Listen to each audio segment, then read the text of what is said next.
Hello, today is August the 5th, 2023. It is my husband's 63rd birthday today. My name is Pamela Lewis Koval Qualls. His name is Howard. A week from today, I will be 55. And my miracle man, through God, has brought so much healing in my life. This is for Dr. Jubert. This is grief counseling and grief therapy class. And I'd like to thank you, Dr. Jubert, for sharing what happened to your son. That took a lot of courage.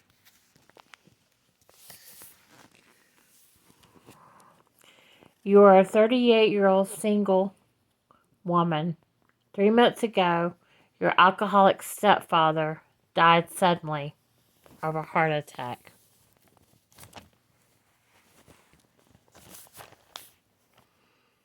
He had come into your life when you were 3 years old. And the years he had been physically and sexually abusive to you until you left the house at age 17. You were happy to hear of his death, are glad that he is finally out of your life, and can only remember negative things about him. Since his death, you have had several dreams of him with his arms outstretched to you. You're not sure of the meaning of the dreams, but you wake from them upset and unable to go to sleep. Your disturbed sleep is beginning to affect your work performance, so you decided to seek counseling. A 30-year-old single woman has been experiencing sleep difficulties over 3 months since her stepfather died suddenly of a heart attack. Explore her symptoms in light of her recent loss. First of all, her symptoms are completely normal. She has been physically and sexually abused till she was 17 and got out of the house. He has died at 3 months. He died 3 months ago, unexpected of a heart attack. She had no way to prepare for it. But probably if she had talked to him, it would have done probably not any good. Wouldn't have helped her in her healing. But hopefully now she can get to a therapist and a counselor. And through talking to a counselor who is non-judgmental, shows unconditional love, unconditional understanding, and really listens to her. And she knows that when she talks to him, she will not be judged. She will not hurt anybody. She will be able to sleep, and she will be able to get her healing. It's very understandable that she's glad that he's gone and that he's out of her life. She has no good memories of him.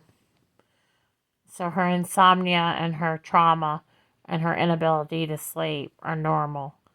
But a counselor can do miraculously good in this situation. I know of a family whose daughter had the perfect family as far as mom and dad and brother and extended family, except for one person, and it was such a shock, and she knew it would be, and she kept what happened to her from the time she was a baby till the time she was 10 years old, all to herself until she was about 18. She kept it so much, and the family had they saw each other every Sunday. They went to the mountains. They celebrated holidays together. They were good Christians, and she kept it to herself, and she suppressed it so much that growing up, most nights she would scream bloody murder in her sleep, and her great daddy would come running and hold her until she went back to sleep. She didn't even know why she was doing this. There were nights she would scream and would have such intensified headaches that her great daddy would come and massage her head and her forehead till she went back to sleep. There were a lot of times she walked in her sleep, and really, when she went to a friend's house to spend the night or at couple times when she went to the beach with friends, she scared her friend and her family by walking. And even after she was on her first marriage and married, she was staying with best friends upstairs, began screaming in her sleep like she had done all her life. And the couple who owned the house and who were best friends came upstairs and thought her husband was beating her when really she was screaming. So all this time, this is going on because she was molested as a child, and she didn't even know why she was screaming. She didn't know why she was walking in her sleep. She knew she was molested, but she had not shared it with anyone. And she got married at 19, and the first time she shared it was at almost 18 to her then boyfriend. He told her if she didn't tell her parents, he was going to tell them that she needed to tell them. And she did tell her husband her first marriage, and both the boyfriend and the husband cried when they found out. But she went to her first counselor at 21 and was amazed, was totally amazed. Had never been to anything like that in her life, and had had a recommendation from a good friend. And through his listening mainly, just through his listening, and his wise comments from time to time, his non-judgmental stance, the fact that she knew she wasn't going to hurt anybody talking to him, that he was a professional, he was a PhD psychologist. She knew she wasn't going to hurt anybody in her family. Through that counseling experience, she was 21, and after 21 years of waking up screaming bloody murder in her sleep and walking in her sleep and getting married at 19 and having some intimate issues, it was all healed. Not the molestation, that still takes time. But it was just miraculously, she only saw him for a year. And in a short time, she was not walking in her sleep. She was not screaming in her sleep. There were a lot of issues resolved and healed. And thus became her desire to be a PhD psychologist herself and help other people. And she got into school for that. And then she had kids, and she was a wonderful mother. And then she decided to go on after she raised her kids to pursue that avenue. But with a 38-year woman, it's normal for her not to be able to sleep.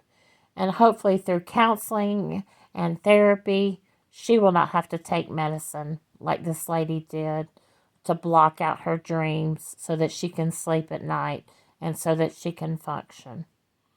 I'm not saying it's terrible that this lady has to take medication so that she can wipe out all her dreams at night and so that she can get a great night's sleep and function. Thank God for medication like that. Thank God that it lets this woman sleep. Thank God. But I'm just hoping that this 38-year-old woman can have even a bigger miracle than this woman, and that through counseling and therapy, that she won't even have to take that medication. But God does heal through medication. It's not always just counseling alone. My two sources are one's Marie E. Secres with the Clinical Psychological Department, Alliant International University, that is in San Diego, California. The article is contributing factors predicating nightmares in children, trauma, anxiety, disassociation, and emotion resolution. Quote, parents of anxious children are less aware of the children's emotions and report engaging in less emotion coaching than do parents of those children who cope with trauma more successfully. That's a true statement. Parents of anxious children are less aware of the children's emotions and report engaging in less emotional coaching than do parents of those children who cope with trauma more successfully. But in this family situation, with the molestation being such a shock, it couldn't have been handled any other way.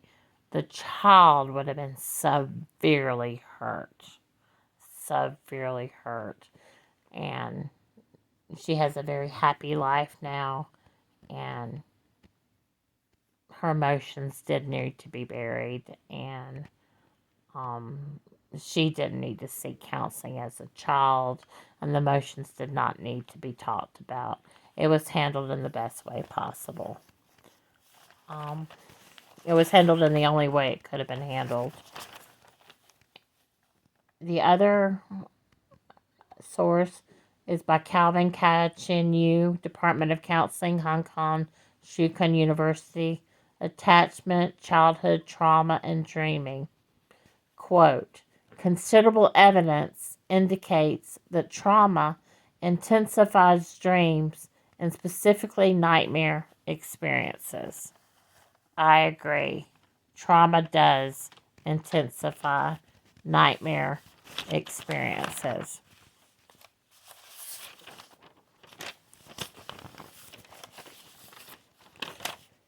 Dreams do play an important role in the processing of a loss. Yes. The 38-year-old sees this awful person that physically molested her, and she didn't have any good memories. That was the other thing with the girl I was talking about. She had a lot of good memories with this person. It's really kind of twisted, sick, and confused, but she did have some genuine ton of good memories with him and the family that were healthy. Like, she stopped it on her own at 10. She stopped him on her own at 10. But anyway, I think maybe him outstretching her arms was her mind's way of saying he wanted her to forgive him. He wanted her to move on, or she was trying to forgive him herself. Outstretched arms is usually a good sign. Outstretched arms is usually a sign of love.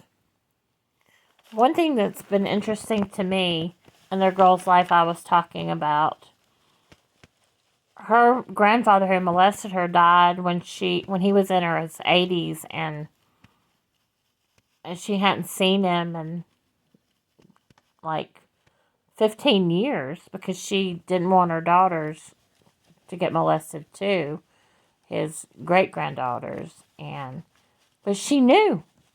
She was even living in a different state. She was living 20 hours away and had been. And not for that long. She'd only been living 20 hours away for a year. But like I said, she had had no contact with him in 15. She knew when he died. She knew. She called her first cousin. He wasn't at home. She talked to his wife that she didn't know, but she had heard of. But she was very close to her first cousin. But he was gone to a work meeting, even though it was a Saturday. She knew that her grandfather had died. And the girl said, we weren't going to tell you. How did you know? Well, it had to be a God thing because she needed to mourn. She needed to grieve. She had been close to him, and she hysterically cried, and she got it all out, and she was able to deal with the loss and mourn her grandfather. And if it had been kept from her, there would have been no way of healing, and that was a God thing. What new perspective did you gain from the discussion of how dreams relate to mourning? Just that it can be a healing process. This girl's was a healing process. Just for the fact that she got to be hysterical, and she got to cry, and she got to get it out, and she got to realize yeah, it's a relief that he's gone. But at the same time, she mourned what was good. Um, Life is a journey, and even with this girl taking the medication so she can have a great life, and she only takes it at night. It wipes out any dreams. Um, because yes, she, even without the medication, she quit screaming and she quit walking in her sleep. But other things happened in her life once she got married, and she's starting to dream again, even with that heavy medication. Slowly but surely, she's starting to dream again at night. And there's hope for this 38-year-old. There's a whole lot of hope. And I think through counseling and therapy, she's going to be able to sleep. And as I said, this is August the 5th, 2023. Dr. Jubert's grief, counseling, and grief therapy class. And Dr. Jubert, that took great courage for you to share what you shared about your son. And I'm signing out. Thank you so much. Have a blessed and great day.